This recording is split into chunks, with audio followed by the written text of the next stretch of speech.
O Pode Transformar tem o apoio de Casa Shopping, GTC Telecom e Gráfica Lutz.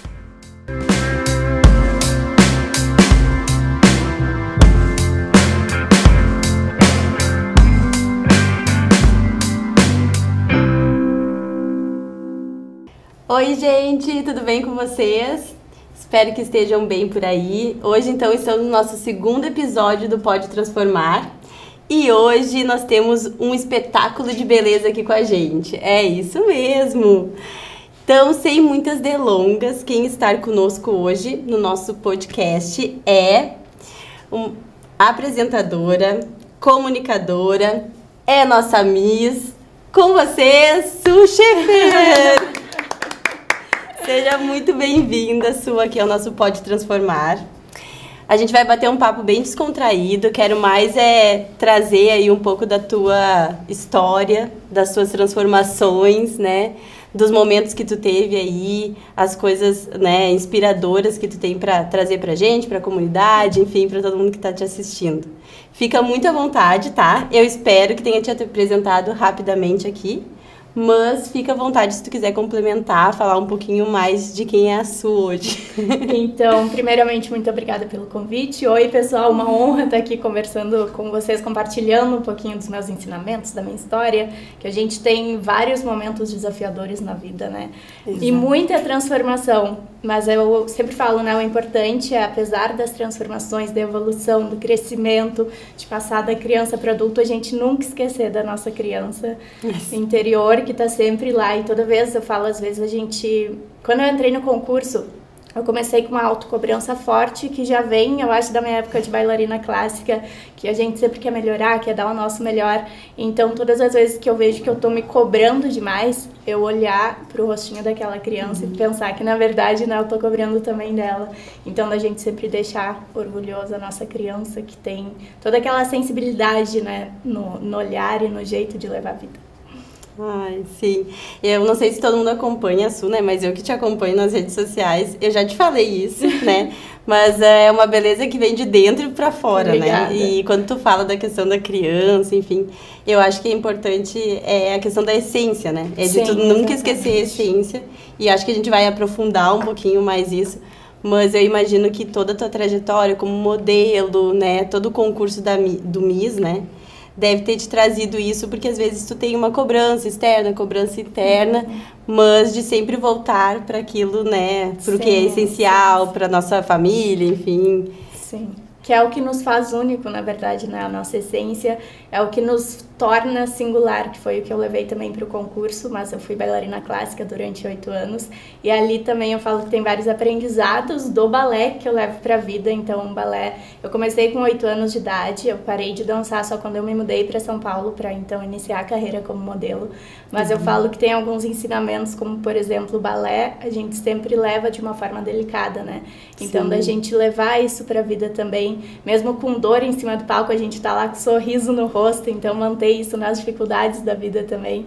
E a dança, eu sou apaixonada pela arte, né? Eu representei Montenegro, a cidade das artes, no Miss Universo Rio Grande do Sul, na etapa estadual. Então, eu sou realmente uma amante das artes e levo a dança, a arte. Meu irmão é pianista também, minha mãe canta. Então, eu já venho também de uma família rodeada de artistas. Presente na família.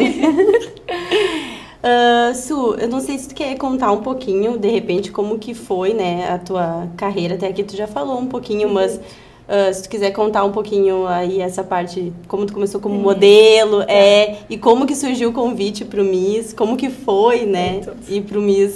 Tá bom. Então, na verdade, eu sempre fui uma criança tímida e eu entrei no balé por questão de desenvoltura. Minha mãe me botou para ajudar na postura, para eu conseguir também me expressar de alguma forma pela timidez, né? Então, ali eu peguei uma paixão pela dança, assim, singular mesmo, que eu tenho até hoje. Inclusive, esses dias eu fiz algumas aulas para relembrar e trazer aquela alegria, né, de estar dançando. E dancei balé até meus 16 anos, fiz teste para entrar no Bolshoi. Mas na mesma época surgiu a oportunidade de eu ser modelo, começar uma carreira, que é algo que eu nunca tinha pensado, na verdade. Eu lembro, eu sempre participei de garotinho da escola, de concursos, assim, né? Mas nunca um concurso de beleza a nível estadual.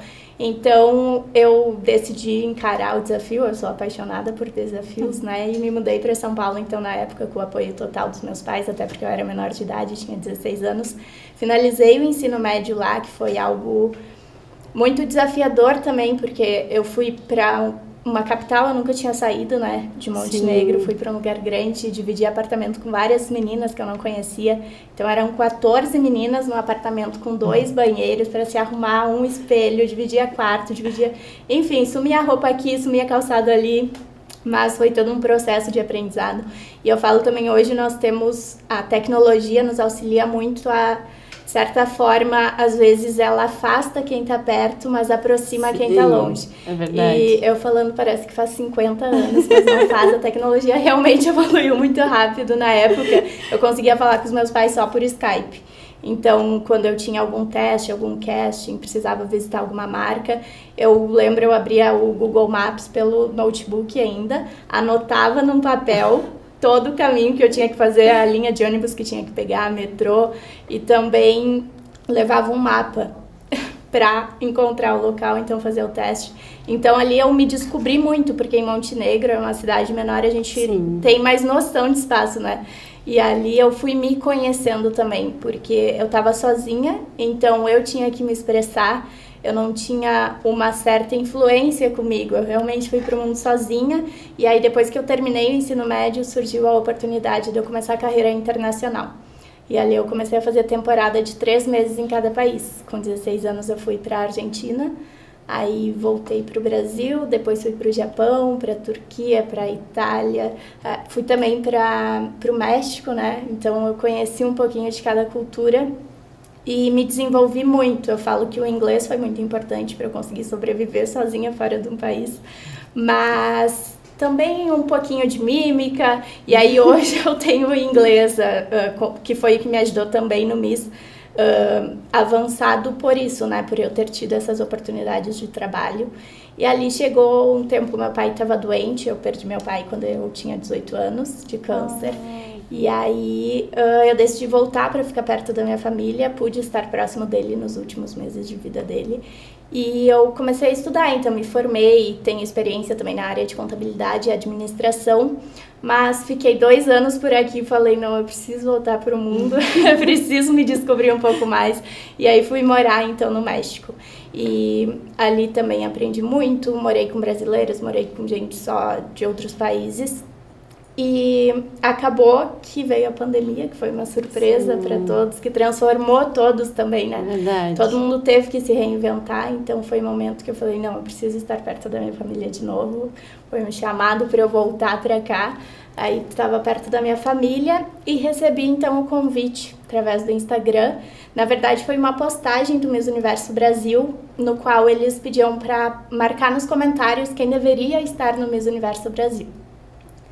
E aí começaram a marcar o meu arroba. Era uma vontade minha, porque o modelo a gente se expressa muito de acordo com o que a marca pede. Então, às vezes eu era uma menina, às vezes eu tinha que ser mais mulher, às vezes eu era uma mãe, mas eu não tinha voz. E o Miss me trouxe isso, que foi também o despertar da paixão pela comunicação, onde eu pude me expressar, onde eu pude levar a mensagem que eu queria levar, pude mostrar a minha essência. Então, despertou assim uma paixão pelo mundo Miss. Foi meu primeiro concurso de beleza e me chamaram para representar Porto Alegre. Mas eu nunca morei em Porto Alegre. Eu falei, não, eu sou montenegrina, será que dá para ser Montenegro? Eles falaram, isso nunca teve uma Miss Montenegro. E aí a gente foi atrás de pesquisa, né, para ver se tinha tido, e teve uma em 1964. A única Miss Montenegro que teve. E aí eu falei, não, mas vamos lá, vamos renovar então, vamos trazer de novo o concurso para a cidade. Aí conversei com o prefeito, tive o apoio, tive a liberação para representar Montenegro. E aí eu falo que eu levo um pouquinho de cada mulher, de cada pessoa que fez parte da minha história. E todo mundo, porque é um processo e eu falo, todo mundo que passa por nós deixa alguma coisa, né? Às vezes até o afastamento, no momento que se afasta, é algo negativo, mas o tanto que a gente cresce e aprende com cada pessoa que cruzou o caminho, né? Então eu falo no Miss, eu quis levar um pouquinho de cada pessoa que já passou por mim, sou grata por todos os processos da vida, que às vezes no momento é muito doloroso, alguma coisinha ou outra. Às vezes a gente não sabe explicar por que aconteceu aquilo, né? E aí depois de um tempo, a vida traz as respostas, né? Às vezes a gente até já parou de se perguntar e vem a vida e daí a gente fica... Então, era isso. E aí, conquistei, então, o Miss Universo Rio Grande do Sul, representando nossa cidade, Montenegro. E fui pro Miss Universo Brasil. Fiquei entre o top 15, né? Mas saí muito grata e satisfeita, porque eu sei que eu dei o meu melhor. E eu falo que cada um tem o seu tempo, o seu processo. Eu dei o meu melhor, então saí super tranquila. E foi em São Paulo, foram 9 dias de confinamento, entre entrevistas, provas de biquíni, de gala, desfile, mais entrevista em inglês, entrevista em português, com grandes nomes, né, da moda, enfim. Então, voltei para Montenegro, depois do Miss Universo Brasil, mas eu não queria de forma alguma largar a comunicação. Então, eu comecei a trabalhar mais ainda a minha rede social, que eu já trabalhava, e gravando vídeo, falando nos stories, realmente tentando levar sempre a minha essência, alguma mensagem que eu gostaria de compartilhar. E aí que surge então a oportunidade de eu fazer um teste para ancorar o telejornal da TV Pampa. E mais um desafio. Mais um desafio, e claro, né, que eu topei, porque apaixonada por desafios e por essa transformação, porque tudo nos transforma muito, né? Sim. E aí fui, fiz o teste, fiz a gravação, aí fiquei esperando o retorno e parecia que aqueles dias eram, né, longos. Até que veio, então, o retorno positivo, fui contratada, ancorei o jornal. E é uma comunicação muito diferente da que eu sempre levei, né? Eu sempre levei uma comunicação super leve, falando sobre transformação, sobre a vida, sobre ciclos. E aí eu cheguei no telejornal, era algo mais sério, eu acabava noticiando não só coisas boas, né, como eu gostaria. E aí veio esporte, comecei a aprender de futebol, que eu não entendia nada também. E foi um desafio, assim, muito grande, que me transformou muito também, até que dentro da TV surgiu a oportunidade de eu fazer cobertura de eventos. Então eu fazia entrevistas, fiz a cobertura do lançamento de um novo programa da TV, e ali eu me identifiquei ainda mais, porque eu estava o tempo inteiro com pessoas, tendo troca com pessoas, e ali cada passo que eu dou na comunicação, eu tenho mais certeza que realmente o que eu quero é essa troca com o outro, aprender com o outro e compartilhar momentos, histórias de vida, aprendizados. E hoje, então, sou comunicadora, apresentadora e Miss Universo Rio Grande do Sul 2021. Tentei resumir mas é bom pra gente saber um pouquinho da tua história, né? Sim. Dentre todo esse teu caminho, a tua trajetória, qual foi o momento, assim, mais difícil? Se tu pode compartilhar com a gente, assim, porque acho que, não sei se é só da minha parte, mas às vezes existe um mito também nessa questão das modelos, né? Sim. Tipo, da dificuldade, que aí vocês vão muito nova, né, pra Sim. tentar, e às vezes viajam o mundo super novas, né? Quais são os desafios que vocês enfrentam? Como modelo. Como modelo, ou em toda a tua trajetória. Talvez tu vai dizer, não, esse não é o maior desafio, o maior desafio foi quando eu fui Miss, né? Enfim. Sim. Mas qual foi os maiores desafios que tu teve? O que que tu aprendeu? Como que tu conseguiu sair deles? Como tu conseguiu se transformar? O que que te mudou, sabe? Ou o que te motivou ali a sair, sabe? O que me transformou, e eu falo que é o maior desafio até hoje, mas principalmente durante o concurso, que era uma rotina muito agitada, uma agenda muito lotada, eu acredito que foi o silenciar, que é o desafio maior, porque é a única forma da gente se escutar, a única forma da gente se conhecer. E querendo ou não, hoje com as redes sociais vem muita informação de fora, a gente é o tempo todo em televisão, rede social, metralhado de informações. Sim. E é muito desafiador a gente conseguir hoje, nos dias de hoje, com tanta informação o tempo todo, em todos os lugares, às vezes na rua, outdoor, a gente conseguir silenciar. Mas também foi o que mais me transformou. Quando eu perdi meu pai, que foi um momento muito difícil, eu não conseguia entender muito bem o que estava acontecendo, talvez até por eu ser filha mulher, que é mais apegada ao pai, né? E ele sempre me apoiou muito. E aí eu não conseguia entender, porque eu queria o sonho de mulher, né? Eu queria que meu pai me visse ter filho, eu queria que meu pai me visse casar, então eu não conseguia entender por que aquele momento, por que tão jovem. E aí eu comecei a silenciar, eu comecei a ler muito, porque a gente se questiona tanto sobre alguns fatos, né? E aí que eu aprendi, ao invés da gente perguntar o porquê, a gente perguntar o pra quê. Pra quê? O que eu preciso aprender com isso, né? O que eu preciso transformar, o que eu preciso mudar. Então eu falo que o maior desafio hoje, em todo o processo que foi o que me transformou, foi a meditação, a yoga também, e a questão às vezes só de silenciar e respirar, né? A gente prestar atenção na nossa respiração e na nossa consciência, estar presente no agora em silêncio. É verdade. Se a gente já sente as redes sociais nos pressionando em muitas coisas e daí começa muito a comparação também, acho que a gente usa as redes para comparação. Então imagina vocês, né, que tu acaba se expondo, expõe a tua imagem e daí, claro, tu é bombardeado provavelmente de todos os lados e às vezes talvez fique até em algum momento, tá, quem sou eu? Porque fulano fala dessa forma de mim, né, tal pessoa tá me vendo dessa forma, eu sou quem, né, quem eu sou, ou qual é a minha essência, eu acho que eu falo, no primeiro vídeo que eu postei, assim, no vídeo sobre reflexões da vida, realmente foi quando eu consegui ser eu, sabe? Porque que eu falo que foi quando eu saí do país, que eu não conhecia ninguém me conhecia, eu me sentia livre para me expressar sem pensar que alguém poderia me julgar.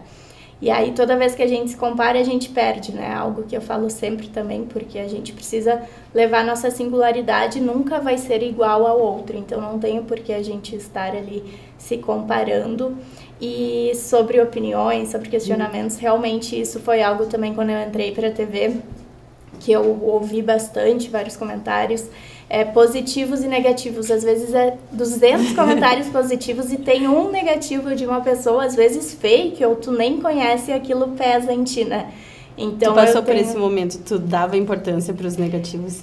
Consegui filtrar isso muito bem, porque graças a Deus eu sempre tive muito mais positivos do que negativos. Então eu aprendi isso na época de modelo, que eu consegui levar para o MIS e consegui levar para a TV como comunicadora. Mas eu sempre tive muita energia boa, eu falo, eu sempre tive muita gente que torce por mim, que envia mensagem, e às vezes as pessoas falam, isso não quero te incomodar, mas não é um incômodo, é uma energia boa mesmo que a gente recebe, e a gente tem que saber quem a gente escuta também, né? Eu sempre falo, a gente tem que escutar pessoas que conhecem a nossa história, que estão com a gente ali dia e noite na nossa batalha, que sabem realmente quem a gente é. Às vezes, nem são pessoas da nossa família, porque existem pessoas que são da família de sangue, mas que são distantes, né? Então, realmente, avaliar quem a gente deve escutar ou não. E a pressão interna e externa, tu acha que qual que te pressiona mais? A interna, com certeza. Eu me cobro demais. Eu perguntei porque imaginei que fosse isso, menos pelo que tu tá falando, né? Sim, a minha mãe é uma que fala, isso não te cobra tanto, não te cobra tanto. Então, hoje eu faço esse exercício de olhar pra criança. Toda vez que eu tô me cobrando, eu tô cobrando daquela criança linda. Então, eu tento me controlar, mas realmente eu sou muito perfeccionista. É algo que eu tive que trabalhar também nas redes sociais, porque às vezes eu deixava de postar porque não estava perfeito, mas não existe perfeição, né? Isso é bom de tu compartilhar com a gente. Porque se tu, né, tem isso, então é normal para todos, né? Então, porque eu acho que, além, né, muitas pessoas, todo mundo sente isso, né? Sim. E às vezes é bom de tu estar compartilhando algum momento teu. Eu acho que fica para as pessoas também saberem que podem passar por isso, passam por isso e que é normal, né? É isso, às vezes os primeiros conteúdos, mas até hoje, que eu já postei muito conteúdo devido ao MIS, enfim, eu ainda olho e fico, ai gente, e essa transição não ficou perfeita, ou essa fala não ficou perfeita, mas não existe perfeição e a gente tem que postar realmente o momento, que é o que sai natural, né? E é o que conecta com o outro. Exatamente. Deixa eu ver aqui. Eu tinha separado algumas perguntas para te fazer. Depois do MIS, né? Se tu quiser falar também um pouco aí pra gente, né? Como que foi o MIS pra ti. Mas depois do MIS, tu teve que se reinventar? O que passou por algum momento aí agora? O que vai acontecer depois, né? De todo esse processo? Sim. Porque vocês passam, né, muito tempo juntos, enfim. É todo um ano, mais de um ano, né? De trabalho que vocês têm ali. E depois, geralmente o reinado é durante um ano. Eu fui anunciada como Miss Universo Rio Grande do Sul dia 3 de outubro do ano passado, então meu reinado foi menor, porque esse ano o Miss Universo vai ser mais cedo, vai ser em novembro, então eles não poderiam anunciar o estadual em outubro. Mas, com certeza, eu acredito que o tempo inteiro vem essas perguntinhas, né? Porque eu trabalho muito com o agora, eu sempre sigo realmente meu coração, a minha vontade. Então, por exemplo, eu fui modelar em São Paulo, mas eu sabia que aquilo não era para sempre, que eu precisava ter um plano B, né? Que aquele era um processo, uma fase que eu queria viver o máximo que eu pudesse, mas que... E depois? Eu perguntava. Então, por isso que eu decidi me formar em administração e contabilidade, e atuei na área. Mas eu não estava feliz com aquilo. Eu falei, não, ainda existem outras possibilidades, né? Vamos pro mundo de novo. Aí fui pro México, mas sempre me questionando, tá, e depois? Depois, o que eu faço? Até quando eu fico aqui? E aí surgiu o Miss, então eu acredito que a gente tem um propósito, que é importante a gente viver esse propósito, né? E eu vejo o meu muito na comunicação, de estar compartilhando minhas experiências, de estar ouvindo outras experiências, estar tendo essa troca com os outros. Então, tive a oportunidade de entrar como apresentadora na TV e ali fui para a comunicação. Eu falei, é isso que eu quero, vou seguir aqui. Então, a minha ideia é realmente essa. Eu até lancei a minha marca, Suchefer, lancei minha websérie. Eu ia falar sobre isso depois, pra te falar um pouquinho pra gente da websérie. Sim, lancei que eu queria mostrar um pouquinho da minha história. Muita gente nova chega no Instagram e às vezes não tem noção do processo até ali, né? Então a websérie veio com esse objetivo de eu poder compartilhar a minha história, compartilhar tudo que eu vivi até aqui e também um pouquinho sobre os sonhos do que eu quero viver, né? Mas com certeza sempre voltado à televisão, que até eu fiz curso em São Paulo na época, não consegui ingressar na TV em São Paulo e eu ficava me questionando por que não dá certo. E aí depois de 4, 5 anos surgiu a oportunidade, por eu ter feito o curso e ter essa preparação, consegui então começar a ancorar, né, o jornal. Mas é isso, estar cada vez mais conectadas com mais pessoas no meio da comunicação. Hoje também eu dou palestra, workshops, compartilhando um pouquinho sobre moda, sobre imagem, sobre propósitos. E seguimos aí. Então, na verdade, tudo tinha sentido, só que ainda não sabia o porquê, né? De fazer o curso lá, enfim. Sim. E aonde tu tá hoje, né? A gente tá indo pro final, às vezes é tão rápido, né, o bate-papo, mas eu vou ir para aquelas rapidinhas, assim, pra gente conhecer um pouco mais e também saber aí o que tá vindo, né, o que vem, o que a gente pode esperar da sua. O teu signo? Leão. Ah, é o mesmo que o meu. Em breve temos aniversário, sim. Então. Temos aniversário, o meu tá perto, é início de agosto. Meu é 10 de agosto. Ah, é pertinho da minha irmã 9. Vários leoninos. Que perigo. Vários. O que a Su faz nas horas vagas? Ai, a Su adora ler sobre... Eu gosto de ler livros, na verdade, que contam transformações. Agora eu tô lendo da Monja Coen, que eu sou apaixonada. Adoro muito escutar podcast também. Adoro, porque às vezes a gente tá na correria ou tá no trânsito, sim. Então um podcast é algo que vai ali e auxilia, né, pra gente otimizar o tempo e ao mesmo tempo tá consumindo informações que sejam úteis. Meditação, atividade física, eu também sou apaixonada e sem dúvida estar com as pessoas que eu amo, tendo conversas assim, sabe, ao ar livre, amo natureza, eu acho que é a nossa maior conexão. Sim. Então tem bastante coisa, mas acho que o principal é isso. Legal. O que tu diria pra Su do passado? Acho que tu até disse um pouco aqui, né? Mas tinha separado essa pergunta. O que tu diria pra ela 10 anos atrás, assim? Um conselho futuro ou hoje o que eu... Hoje, o que tu diria pra ela? Tipo, não sei o que ela passou lá no passado, sim. Ou quais eram os medos, anseios, talvez. Eu diria que eu, com certeza, admiro muito ela e agradeceria, né, por ela ter enfrentado todos os processos com força, com garra, sempre sendo o que ela é, para que ela continuasse acreditando e levando a essência dela pro mundo. Que bom. E isso, por último, eu queria que tu deixasse uma mensagem aí para quem está nos assistindo, né? Se essa mensagem pudesse chegar aí para o máximo, pro maior número de pessoas, o que tu gostaria de deixar, assim? Eu ia falar para sempre acreditarem no teu propósito, no que faz teu olho brilhar, que faz teu Coração acelerar, vai com garra, vai com força, porque eu sempre falo, Deus não coloca nenhuma vontade no nosso coração que a gente não consiga realizar. Às vezes só não é o tempo certo, mas não desiste, continua na preparação, que na hora que for para ser, acontece. Muito obrigada, foi muito bom, foi rápido aí nosso bate-papo, mas foi um prazer te receber aqui. Muito obrigada. Poder conhecer um pouco mais a tua história, né, além do que a gente acompanha nas redes sociais, mas poder também te conhecer em essência, né, conhecer um pouquinho mais da Su. Foi um prazer te receber aqui e é isso. Muito obrigada pelo convite, então obrigada a todo mundo que nos escutou até aqui também, né. E é sempre bom compartilhar e estar tendo esse bate-papo gostoso de conexão que transforma. Então, gente, essa foi a Su. Espero que vocês tenham gostado da nossa Miss aí, do nosso segundo episódio. Lembrando que sai episódio novo sempre nas quintas-feiras. E os arrobas depois você pode deixar também que a gente coloca lá. Mas vocês podem seguir a nossa TV, né? E o arroba é @TV Cultura do Vale.